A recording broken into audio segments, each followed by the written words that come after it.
Hello everyone and welcome to my channel. My name is Crown and today we are going to have some more stories that I hope that you will enjoy. But before we start, it would be so much appreciated if you would subscribe to the channel, like the video if you enjoyed it, and maybe leave a comment down below. These simple clicks would mean a lot to the future of this channel and really reward the effort that I put in every day.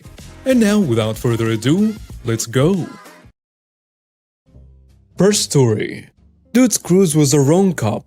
My dad. So one day, me and my dad are at the mall buying me some jeans. While heading towards the food court, I asked if we could stop at Auntie Anne's. It's the best pretzel place ever.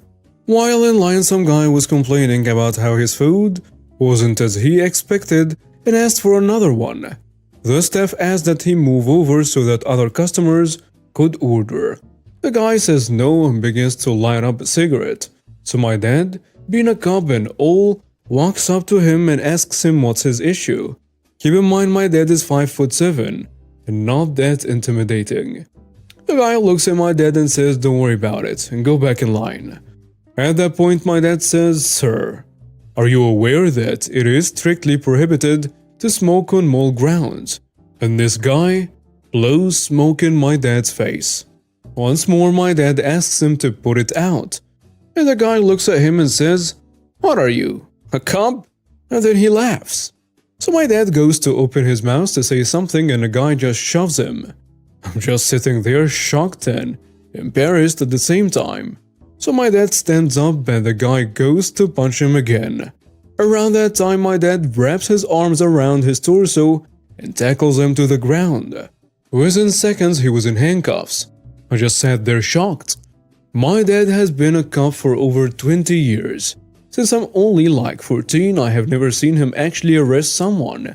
As my dad read him his rights and listed the charges while mall security was walking over, his charges were failure to abide by an officer's demand, assault on a peace officer, and disorderly conduct. I have never been so proud to be with my dad. Next story. A jerk tailgates me while I'm already speeding. So I set them up for a speed trap. I was driving home from a get-together. I was going 65 to 67 km per hour in a 60 zone. Where I'm from, the police almost never pull you over if you're going 10 or less over, but will definitely pull you over for anything over that. All was well until I got closer to my area.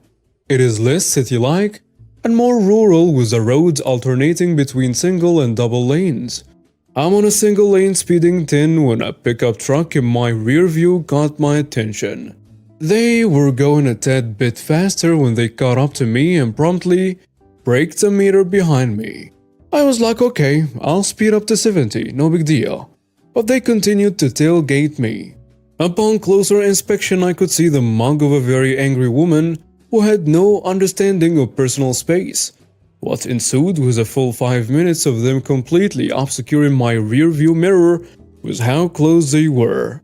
I was tired and kind of hungover, so I really was not in the mood to be worrying about a potential car accident thanks to her driving. I was going to pull over and let her go round when Waze gave me a heads up that a police officer was reported up ahead. This was when I decided I am going dole out some karma. I slowly dropped my speed from 70 to 60. I am now at the speed limit. This woman was just furious. Why she just didn't pass me, I'll never know. But she was literally going slightly over the mid lane, yelling to herself in my rear view, flashing her full brights in a weird show-off-ish way to get me to go faster. I did this for another minute before Waze showed the cop was less than a kilometer away. I put on my turn signal, very slowly pulled over, and watched this woman flip me the bird as she whipped past me, disappearing over the hill, now going way faster than 10 kilometers per hour over. I continued on my way, getting up to 70 kilometers when I cleared the hill to see flashing lights ahead. Jackpot. I drove with anticipation until I got close enough to confirm it was my friend from earlier.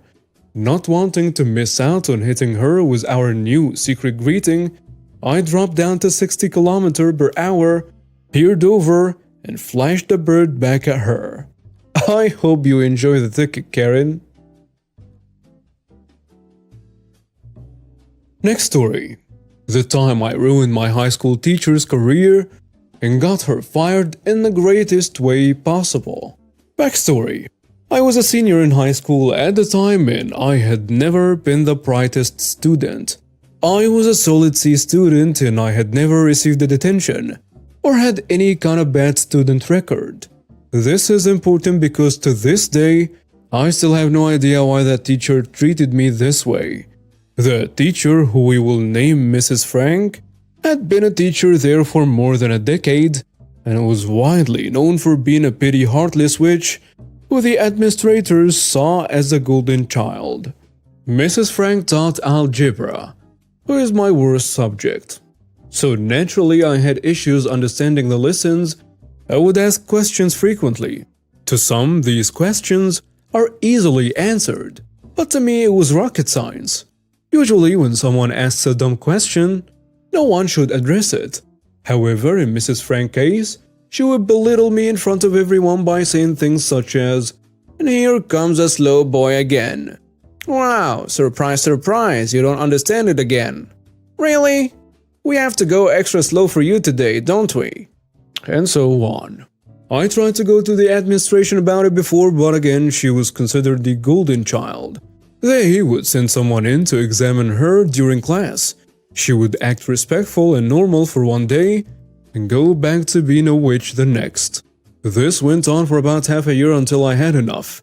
I went to the local Radio Shack, bought a recorder, and secretly recorded every insult she would throw at me. I would sometimes instigate to make up for the lost time. Go ahead, feed the fire. Fast forward to the end of the year and I'm sitting in Mrs. Frank's class when I ask a question.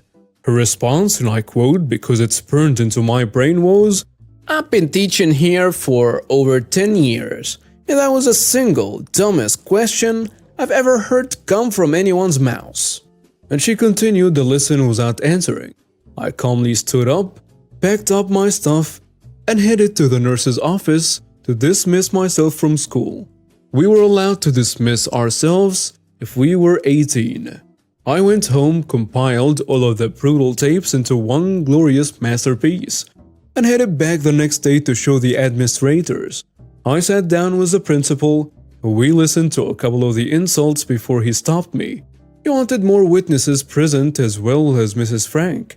He told me we would meet the next day where I could show him and the rest of the administrators the full tape. I walk into school the next morning being the most nervous I've ever been for anything. I was called down to the office where I met with some board directors, the local school police officer, the principal, the vice principal, and Mrs. Frank. What followed was some of the greatest minutes of my life. I watched as the administrators went from fed up with being in another useless meeting to furious and speechless, with some of them keeping their mouths open for the duration of the tape. I also watched Mrs. Frank go from confident and stuck up to her realizing that she had screwed up beyond repair. She was publicly roasting herself in front of the most important people from the district. The tape ended and without hesitation, the administrators looked around in astonishment and the principal turned to me and said, "I think we have heard everything we need to. Thank you." And I was quietly dismissed from the room. The final time I saw Mrs. Frank was leaving the room. I looked back and we made eye contact through her tear-filled eyes as I gave the biggest, most evil smile. I returned to class the next week and Mrs. Frank was nowhere to be found. The story spread quickly throughout the school and I was seen as a saint. I had successfully gotten her fired and made it almost impossible for Mrs. Frank to return to her teaching career, as well as cut off most of her connections she had with other teachers in the school. I had ruined her financially because no school district in the area would hire this walking piece of garbage. If you're reading this, Mrs. Frank, I'd like to take this moment to tell you to go screw yourself. Edit 1. Should have cleared this up in a story, however, I didn't want to go into much detail about the process. Yes, this was perfectly legal to do, and my parents and I did our research to make sure we weren't breaking any kind of law. In my state, you can record someone in their place of business without both parties' consent. Edit 2. I want to address some frequently asked questions. I regret sharing the dumbed down version because I left out the amount of stuff I put my parents through during all of this. Tons of meetings and phone calls that would have made the story a lot longer, and I didn't think anyone would enjoy reading it. 1. I do not still have the tapes. It was in the administration's best interest to keep them in case she sued for false termination, and it would have gotten out of hand if the tapes spread and gave a bad reputation towards the district.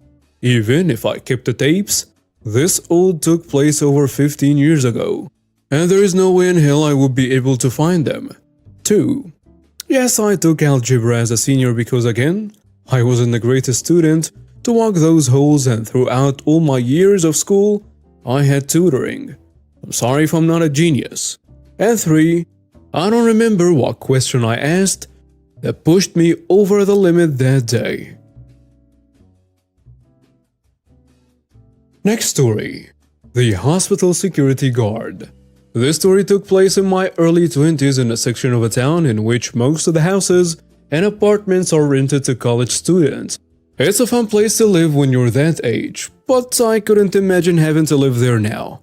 Anyway, I digress. I don't drive, so I was a frequent walker. And I was frequently on one illicit substance or another, but this particular day, for one reason or another, I was completely sober. Although I was sober, I was in a particularly good mood. I had a little bit of a skip in my step. I was off in my town, head daydreaming about something pleasant. At this point, it is important for me to tell you that I have a nervous tic that is similar to Stevie Wonder's head movement. The tic gets worse under certain circumstances and almost goes away under others. When I'm daydreaming, it goes crazy, also drunk, high, sleepy, or lost in thought. When I'm super focused, the tic goes away almost completely. It is also important to note that I'm unaware of my head movement. My eyes move opposite. So I'm walking near the hospital that sits in the center of this section of town. I'm daydreaming and my nervous tic is likely going crazy. I spot a hospital security car. Looks just like a cop car. Naturally, I snap to attention. My tic likely disappears and the guard goes by, but he clearly goes slow when he sees me. I am nervous, but not for any reason, as I was sober, had no arrest warrants, and wasn't carrying any contraband. A minute or so after the guard's car is out of sight, I calm back down and almost immediately start daydreaming again. Likely tic comes right back. A few minutes later again, I notice the security guard's car, and again likely my tic goes away. The guard pulls over to the side and stops me. At this point, I'm a little more nervous. I don't like dealing with authority, and I'm sure this makes the security guard think I'm up to no good. It turns out he's a cop, off duty perhaps, but a cop still. I did not have my wallet on me, so when he asked to see my ID, I did not have it. He was convinced I was on drugs. Like I say, I've had cops think my nervous tic meant I was on drugs many times, but I've never been on anything when a cop thought I was. He ordered me to sit on the curb while he called the city police for backup. I was an obedient little citizen. I sat quietly, and the guard asked me for my social security number, name and birth date. I gave them to him. He then would read them back to me wrong. I'd correct him. We went through this routine for 10 minutes. Finally, the actual on-duty police officer showed up. This is not a calming thing for me. The cop comes up and talks to the guards and to me. He asks me for my information and I tell him. He asks me what I'm doing and I tell him I was just walking by on my way to a coffee house and I was detained by that guy for no reason. The cop tells me to hold tight and he'll be right back with me. He goes to his car, is there a minute or two, then he comes back and tells me that I can be on my way. As I'm leaving, I hear the two of them talking. The cop basically tells the guy that I hadn't done anything and they had no reason to hold me. I get down to the coffee house and I'm pissed the heck off by what had happened, so obviously it's what I talk about. My body has convinced me that I need to do something about this. Now, I'm not that litigious type, but I thought I could at least announce my displeasure. I wrote a letter to the hospital administrators. I explained that I was walking on a public sidewalk next to their hospital and was illegally detained by one of their officers based solely upon a documented medical condition. I told them that while I had that sort of thing happen to me previously, I thought that a hospital would be a place where I could count on not being discriminated against based on a medical condition. About a week later, I walked by the same hospital and I saw a said security guard. Did he have a nice security car anymore? No, he didn't. Now he was guarding a parking lot. On the night shift, I will always remember purposefully walking under a bright streetlight, gaining his attention, smiling real big and walking away.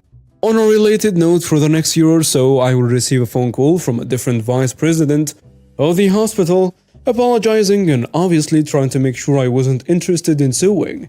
I got a call almost once every 3 weeks for the next year. Now I know a lot of you are saying I should have sued, but honestly I knew the hospital dealt with the issue, and that was all I was concerned about.